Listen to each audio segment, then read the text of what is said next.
Hi everyone, welcome back to my channel. So I was actually shading this beautiful drawing and I thought कि why not share few of the tips with you also so that आप भी कुछ ऐसा बना पाओ. So today I'll be sharing how you can shade cloth in a very realistic sort of way. So before we begin, let's actually understand कि हमें कौन से tools लगेंगे इस cloth को shade करने के लिए, okay? So starting out with this mechanical pencil, हमें एक mechanical pencil लगेगी just to shade few things here and there. हमें लगेगी blending stumps for blending purpose. कुछ आपको normal pencils लगेंगी, okay? Your normal graphite pencils. Then we'll be needing makeup brushes and also the normal brush.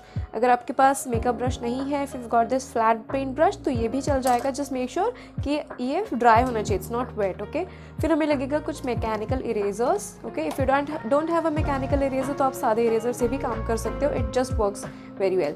इसके बाद हमें लगेगा charcoal pencils. Okay, सो यहाँ पर मैंने दो ग्रेड्स के लिए हैं, neutral and soft charcoal pencil. अगर आपके पास हार्ड भी है so that will be working perfectly fine. And lastly हमें लगेंगे tissue papers just for blending purpose, right. So ये सारे टूल्स अगर आपके पास है, so let's quickly jump into the tutorial.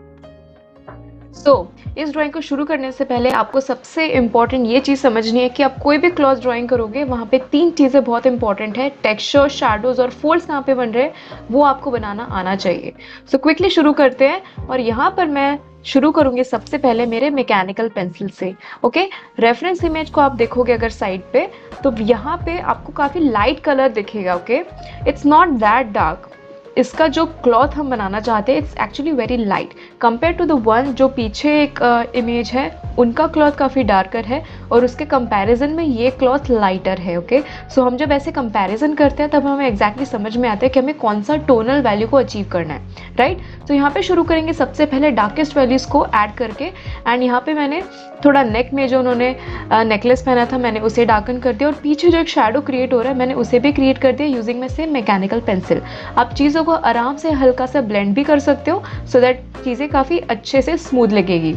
Okay, now this is something जो मैं हमेशा करती हूँ. मैं अपने ड्राइंग में थोड़ा सा इरेजर की हेल्प से रिमूव करती जाती हूँ चीज़ों को जो मेरे हाथों से गलती से स्मज हो जाता है. ओके, सो दैट मेरे पास एक काफ़ी स्मूथ सरफेस रहता है और एक क्लीन सरफेस रहता है काम करने के लिए, राइट. सो इसके बाद अब मैंने लिया है मेरा makeup brush and this is a round makeup brush. Okay, this works wonders, बहुत ही अच्छे से काम करता है. ये आपको हमेशा स्मूथ और प्यारे प्यारे रिजल्ट देगा. आपको इससे ब्रश को हल्का सा अपने ग्रेफाइट पाउडर में डिप करना है. ओके, यहाँ पे I am not using charcoal because हमें यहाँ पे लाइट कलर्स अचीव करने हैं. ओके, हम नहीं चाहते हमारे क्लॉथ में काफ़ी डार्कर वैल्यूज़ आए, इसीलिए आई यूज़ द ग्रेफाइट पाउडर.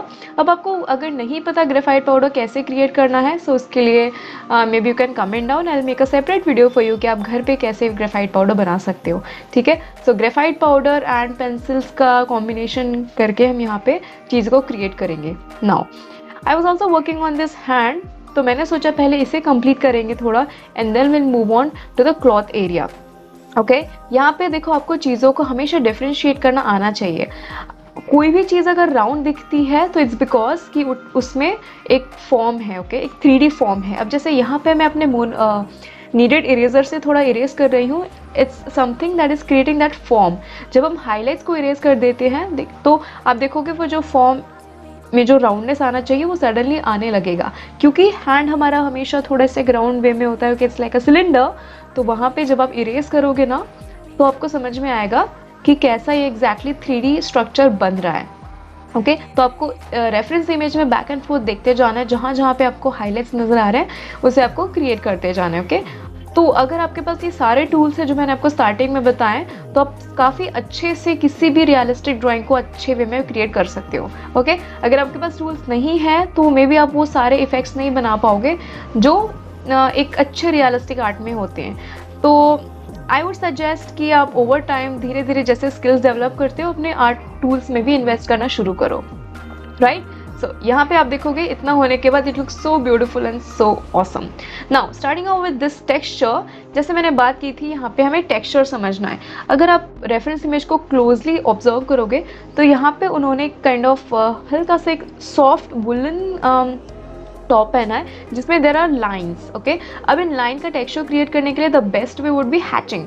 तो यहाँ पे मैं हैचिंग मेथड यूज़ कर रही हूँ। Okay, and I M intentionally creating these lines. यहाँ पे जो मैं पेंसिल यूज़ कर रही हूँ, this pencil is actually my 2H pencil. Okay, it's not that dark, it is like a normal pencil. इसके बाद मैं इसे ब्लेंड करूँगी with a brush. Okay, brush से ब्लेंड करने से होता ये है कि हम थोड़ा सा टेक्सचर को और प्रिजर्व कर पाते हैं। जैसे हमें यहाँ पे हल्का लाइट लाइन्स चाहिए थे तो वो हम एग्जैक्टली वहाँ पे प्रिजर्व कर सकते हैं। ओके, आप बीच बीच में कुछ चीज़ों को इरेज भी कर सकते हो ताकि जो अपने वाइट को प्रिजर्व करना है वो भी अच्छे से कर पाओ। Okay, so now moving on to the next section. यहाँ पे अगेन मैं सेम डायरेक्शन फॉलो करूँगी। Okay, I am also making sure कि ये जो शोल्डर का राउंडनेस है ना, मैं उसके राउंड के उस कॉन्टोर के हिसाब से मैं शेड करूँ। आपको हमेशा ध्यान देना है कि आप जब भी कोई चीज़ शेड करो, आपको देखना है कि उसके नीचे एग्जैक्टली वो फॉर्म क्या है। ओके, अगर आप वहाँ पे सीधी लाइन्स या कुछ अपोजिट लाइन्स बनाओगे ना, तो वो 3D फॉर्म का इल्यूजन क्रिएट नहीं हो पाता है। इसीलिए यहाँ पे it's a technical term, I am talking about this contour lines. अगर आपको कॉन्टोर लाइन्स के बारे में नहीं पता तो आप थोड़ा उसके बारे में रिसर्च करो और समझो कि क्यों इम्पॉर्टेंट है किसी भी रियलिस्टिक ड्राइंग में कॉन्टोर लाइन्स का होना। तो यहाँ पे मैंने वही मेथड फॉलो किया और मैंने बाकी का पूरा सेम मेथड से कंटिन्यूसली लेयरिंग मेथड से फिनिश कर दिया। ओके, सो टॉप सेक्शन होने के बाद में now see this drawing might look a bit complicated to you. हो सकता है आप भी कुछ ऐसे क्लॉथ टेक्सचर बना रहे हो जहाँ पे बहुत मल्टीपल फोल्ड्स हैं, बहुत अलग अलग टाइप से शैडो फॉर्म हो रहे हैं। तो वहाँ पे आपको ड्राइंग को अगर सिंप्लीफाई करना है तो आपको हमेशा उसको डिफरेंट सेक्शंस में डिवाइड कर देना है। जैसे हमने अभी काम किया, मैंने अभी केवल ऊपर वाले सेक्शन में काम किया था, तो मैंने उस पूरे ऊपर वाले पार्ट को एक सेक्शन में डिवाइड किया। Okay, that was a single section ऊपर वाला। Okay, then I move down to the lower section. अब मैं केवल फोकस करूंगी लेफ्ट साइड वाले सेक्शन में जहाँ पे थोड़ा सा शैडो आ रहा है। ओके, सो जो आपका हैंड है, उस हैंड का जो शैडो नीचे फॉर्म हो रहा है, ओके, जो नीचे गिर रहा है आपके ड्रेस में, इस वाले पर्टिकुलर ड्राइंग में, तो वहाँ पे आप देखोगे वो हल्का डार्क है ऊपर वाले वैल्यू से। तो आपको ऐसे ही कंपैरिजन कर करके वो कंट्रास्ट क्रिएट करना है अपने ड्राइंग में। नाउ अगर आपको कंट्रास्ट को कैसे ऐड करना अभी भी आइडिया नहीं है, या फिर अगर आप इफ़ यूर समन जो आप हमेशा स्ट्रगल करते हो वो कॉन्ट्रास्ट लाने के लिए अपनी ड्राइंग में, तो मैंने रिसेंटली एक वीडियो बनाया था about this contrast in 3D drawing कि आप कैसे अपनी ड्राइंग को बिल्कुल अमेजिंग 3D ड्राइंग बना सकते हो। किसी भी ड्राइंग को अगर आप बस कुछ रूल्स को फॉलो करोगे तो आप वो भी वीडियो मेरा चेकआउट कर सकते हो after this video. So anyways, coming back to this thing. So यहाँ पे देखो मैंने एग्जैक्टली सेम चीज़ें फॉलो की है। यहाँ पे मैंने पेंसिल से पहले वो टेक्सचर क्रिएट किया है। Okay, and after that I am just blending it with a blending stump और अ ब्रश। नाउ मैंने उतना सेक्शन होने के बाद में राइट वाले सेक्शन में काम करना शुरू किया। ओके, यहाँ पे see I am still not into the folds. Folds को कैसे क्रिएट करना है मैं आपको बताऊंगी थोड़ी देर में, मगर अभी हम काम कर रहे हैं उसके अंडरलाइन टोन्स के ऊपर। ओके, अंडरलाइन वैल्यूज के ऊपर। सो आपके पास जो ब्लेंडिंग स्टम्प है, आप देखोगे जब आप बार बार ब्लेंड करोगे तो उसमें थोड़ा सा ग्रेफाइट एब्जॉर्ब हमेशा रह जाता है। आप उस एब्जॉर्ब ग्रेफाइट को भी यूज़ कर सकते हो अपने एडवांटेज के लिए, ज़्यादा अच्छे लाइक शेडिंग क्रिएट करने के लिए, क्योंकि ये सारे ना बहुत अच्छे इफ़ेक्ट्स क्रिएट करता है जब आप उसे उन टूल्स को यूज़ करना सीखते हो कैसे करना है। सो ब्लेंडिंग स्टम्प है, आपका ब्रश है, सारे बहुत अच्छे इफेक्ट्स क्रिएट करते हैं without even using a pencil. Shading में बहुत अच्छा हेल्प होता है क्या इसका, ठीक है। नाउ अब मैं काम कर रही हूँ अपने सेकंड लेयर के ऊपर, और सेकंड लेयर में यहाँ पे मैंने यूज़ किया अपनी 2B पेंसिल। ओके, यहाँ पे मैं जो पेंसिल्स यूज़ कर रही हूँ, it's not an expensive pencil, काफ़ी इनएक्सपेंसिव है ये। आर्ट लाइन पेंसिल सभी के पास मिल जाएगी, कहीं पे भी आपको मिल सकती है, किसी भी आर्ट स्टोर में। सो यहाँ पे मैं नहीं चाहती कि आप फालतू में एक्सपेंसिव टूल्स में इन्वेस्ट करो अनलेस आपको समझ में आए कि उसको डेवलप करने के लिए स्किल्स क्या होनी चाहिए आपके पास, ठीक है। जब आपके पास उस लेवल के स्किल्स हों तभी आपको एक्सपेंसिव टूल्स में जाना है, राइट। सो यहाँ पे 2B पेंसिल्स हम काम कर रहे हैं, एंड से यहाँ पे मैं शैडोज के ऊपर काम कर रही हूँ। मैं हर बार जब भी क्रिएट कर रही हूँ मैं क्लॉथ का देख रही हूँ बैक एंड फोर्थ कि शेडोज कहाँ पर है और वहाँ पे क्या कलर्स फॉर्म हो रहे हैं। Okay, and also the unique shape that's forming over there. जैसे यहाँ पे फोल्ड्स की वजह से जो शेप फॉर्म हो रहा है लाइक अ वेवी शेप, मैंने उस शेप को क्रिएट किया। और मैंने ये भी समझा थोड़ा कि अगर कोई क्लॉथ फोल्ड होगा तो वहाँ पे शैडोज कहाँ गिरेंगे। ओके, जैसे आप यहाँ देख सकते हो, यहाँ पे मैंने थोड़ा डार्कन किया है, it's again because of the shadows that are forming there. तो आपको रेफरेंस इमेज को अगर आपको स्टडी करना आता है अच्छे से तो आप किसी भी ड्राइंग को अच्छे से क्रिएट कर सकते हो, right. Okay, so I am like again just working on the same things. यहाँ पे देखो मैंने आपको जो स्टार्टिंग में बताया था ना, उसी को मैं थोड़ा थोड़ा रिपीट करती जा रही हूँ।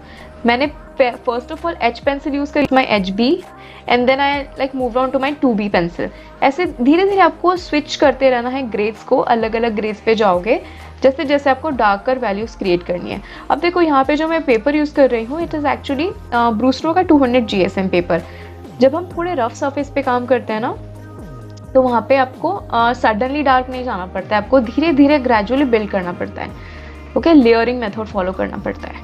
Now let's come to the folds वाला section. Okay, this is really interesting. देखो मैंने बात की थी कि आप कैसे क्रिएट कर सकते हो ब्रश से बहुत प्यारे इफेक्ट्स।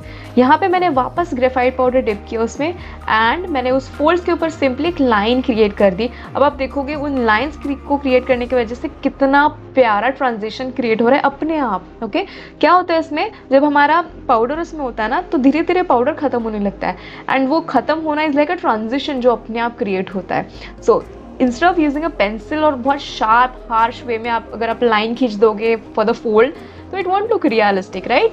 रियलिस्टिक में क्या होता है कि वो बहुत सटल सा एक हल्का सा फोल्ड होता है, मगर हमें मतलब हम समझ नहीं पाते कि वो पेंसिल से बनाया गया है कि लाइक वो कलर से हुआ है।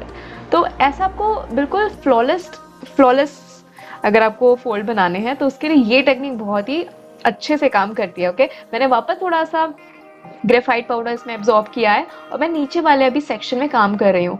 ऊपर वाले सेक्शन को हम वापस धीरे धीरे डार्कन करेंगे as we progress in this particular drawing. पर आप देख सकते हो कि कितना सिंपल ट्रिक है। देखो यहाँ पे मैंने पेंसिल क्यों यूज़ नहीं किया, फर्स्ट थिंग फर्स्ट, क्योंकि मैं नहीं चाहती थी यहाँ पे बहुत ज़्यादा डार्कर वैल्यूज़ हो और यहाँ पे बहुत ज़्यादा हार्श लाइंस क्रिएट हो, इसीलिए मैंने ब्रश का इस्तेमाल किया शेडिंग करने के लिए। सेकेंडली, इसका जो कलर था, अगर आप रेफरेंस इमेज को क्लोजली देखोगे ना, तो नीचे वाला जो सेक्शन है जो कि टमी के आसपास वाला क्लॉथ है, वहाँ पे बहुत लाइट कलर है। आप बोल सकते हो कि ग्रे से भी हल्का शेड ऑफ ग्रे है वो, ठीक है। तो वो शेड क्रिएट करने के लिए हमने ये वाला टेक्निक यूज़ किया। अगर हम पेंसिल यूज़ करते हैं तो होता है प्रोबेबली थोड़ा वो डार्क हो जाता, इसीलिए जस्ट टू अवॉइड दैट मैंने फर्स्ट लेयर उसी से अप्लाई किया, ठीक है। अब जब हमने एक बार पूरा रोड मैप क्रिएट कर दिया अच्छे से अपने ड्राइंग का कि फोल्ड्स कहाँ पर है, कैसे आपको शेडिंग में प्रोसीड करना था, उसके बाद अब आप अपनी पेंसिल लेकर के उसमें और ज़्यादा वैल्यूज़ क्रिएट कर सकते हो, जैसे मैं अभी क्रिएट कर रही हूँ। मैंने अपनी 4B पेंसिल लिए और 4B से I am simply darkening few of the areas जहाँ पे मुझे लगता है कि कुछ एरियाज को हम और अच्छा एग्जैजरेटेड दिखा सकते हैं। ओके, सी यहाँ पे अगेन मैं लाइन्स यूज़ नहीं कर रही हूँ, ठीक है। मैं कोई भी हार्श लाइन्स नहीं क्रिएट कर रही हूँ, इंस्टेड मैं शेडिंग के हेल्प से वो सारे फोल्ड्स को दिखाना चाहती हूँ। सो यहाँ पे अभी तक हम लोगों ने 2 4 5 कॉन्सेप्ट्स को कवर किया है कि सबसे पहले लाइट कलर्स ऑफ क्लॉथ को आप कैसे शेड कर सकते हो, आपको ब्रश से कैसे फोल्ड्स को क्रिएट करना है, ट्रांजिशंस बनाने, वो आपने सीखा। ओके, आपने ये सीखा है कि कॉन्टूर लाइंस एंड टेक्सचर को कैसे क्रिएट कर सकते हो पेंसिल से ही, अगर आप रेफरेंस को अच्छे से क्लोजली ऑब्जर्व करो। एंड थर्डली अभी हम सीख रहे हैं कि कैसे हम यानी लेयरिंग मेथड से उसी क्लॉथ को और ज़्यादा ब्यूटीफुल बना सकते हैं, ठीक है। Now moving on to another section, अब हम धीरे धीरे जाएंगे नीचे वाले एरिया में, एंड यू विल सी कि कैसे ये बिल्कुल सुंदर लगने लगता है। नाउ यहाँ पे another thing what I am actually doing here is, मैंने थोड़ा अपना इरेजर लिया और यहाँ पे मैं अमेजिंग कॉन्ट्रास्ट क्रिएट कर रही हूँ। अब वापस कॉन्ट्रास्ट की बात हो रही है यहाँ पे, क्योंकि we are into the game of push and pull. So I am just pulling that highlights मिटा के। ओके, नाउ इतना होने के बाद यू कैन एक्चुअली सी कि कितना ज़्यादा सुंदर लगता है ऊपर वाला पार्ट जब आप ये सारे स्टेप्स को फॉलो करते हो। एंड ऑल्सो द टेक्सचर, आपने जो पेपर यूज़ किया था उसी का टेक्सचर बिल्कुल दिखने लगता है आपके ड्राइंग में। So your technique also matters, also the paper that you're using that also matters when it comes to realistic drawing. Now नीचे का जीन्स वाला सेक्शन जो है इट्स क्वाइट ईजी। यहाँ पे मैंने केवल चारकोल पाउडर यूज़ किया है बनाने के लिए, and I am using my brush to blend that. मैंने कुछ डार्कर एरियाज में चारकोल पेंसिल भी यूज़ की थी, सॉफ्ट चारकोल पेंसिल, एंड कुछ जगह मैंने इरेजर के हेल्प से वो हाईलाइट्स को क्रिएट किया है। तो आप भी ऐसे अलग अलग टूल्स का यूज़ करके क्रिएट कर सकते हो। अब देखो यहाँ पे ऊपर वाला जो टी शर्ट था ना, that was created using graphite only, and नीचे का जीन्स जो है वो मैंने बनाया है चारकोल की हेल्प से। तो यहाँ पे मैंने दोनों मीडियम को यूज़ किया है। So now this section is something जो कि हम लोग पीछे वाला बना रहे हैं। ओके, द हैंड और जो हुडी का सामने वाला एरिया था वो क्रिएट कर रहे हैं। यहाँ पे आप अगेन देखोगे मैंने ब्रश से और ब्लेंडिंग स्टम्प की हेल्प से इसको ब्लेंड किया है। और जो फर्स्ट लेयर क्रिएट की थी वो मैंने क्रिएट की थी चारकोल पेंसिल से ही। तो यहाँ पे आप पेंसिल से भी अगर शेड करते हो ना तो इट वर्क्स वंडर्स। जस्ट आपको मेक श्योर करना है कि आप उसमें लेयरिंग और ब्लेंडिंग काफ़ी अच्छे से करोगे, क्योंकि at the end we don't want it to look very harsh या फिर रफ लगे, ऐसा हम नहीं चाहते। सो इसके लिए you have to be gentle और आपको पेंसिल को बार बार शार्प करना पड़ेगा, स्पेशली द चारकोल पेंसिल, क्योंकि चारकोल पेंसिल काफ़ी जल्दी ब्लंट हो जाती है and that's where you have to take care of it. And I think we are almost done with this. So I'm sure that you understood a lot of things in this particular drawing. काफ़ी सारी मैंने अपनी knowledge share की आपके साथ जो probably आपको help करेगा, and in the end if you follow all this steps this is the result that you would get. So मैंने ये बनाया था A2 साइज़ के ऊपर. It was the biggest drawing that I have done so far and I really like the way it looks. If you also like what I did and if you want to learn more such kind of things, make sure you subscribe to my channel and I will definitely see you in my next video. Bye bye.